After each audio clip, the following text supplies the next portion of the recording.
Welcome back to This Day in Irish History. I'm your host, Raymond Welsh.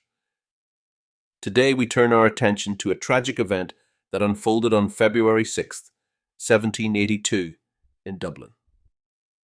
On this day, what should have been an evening of entertainment and celebration at Neale's Music Hall turned into a night of horror when a floor collapsed due to a rotten beam. The disaster left many injured, and at least 11 people succumbed to their injuries in the aftermath. Neale's Music Hall was a popular venue in Dublin at the time, known for hosting performances, concerts, and social gatherings.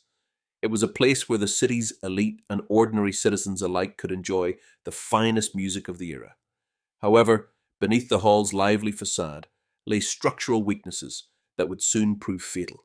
On the fateful night of February 6th, a large crowd gathered at the hall, eager for an evening of entertainment. The upper gallery, packed with spectators, was held up by aging wooden beams. As the night went on, the pressure on the weakened structure increased until, without warning, a beam gave way.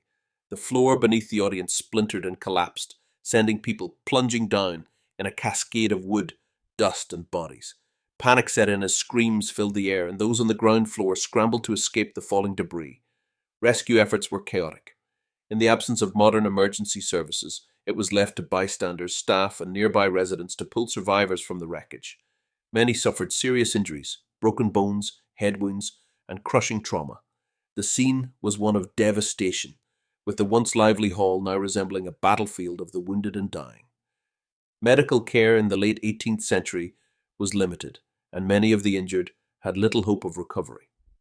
In the days that followed, at least 11 people died due to their injuries, though some accounts suggest the death toll may have been higher.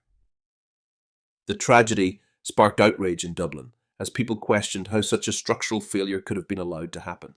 In the aftermath, authorities launched an investigation into the collapse. It quickly became apparent that the beam that had given way was in a dangerously rotten state, and its failure had been a disaster waiting to happen. The incident served as a grim warning about the dangers of neglecting building safety.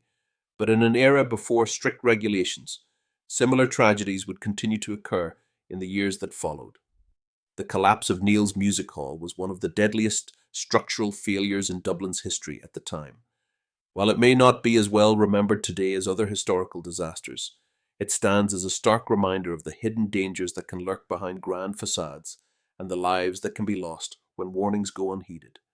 Thank you for joining us on This Day in Irish History. Please like, subscribe, and tune in tomorrow for another journey into Ireland's past. I'm Raymond Welsh, Slán Go Foil.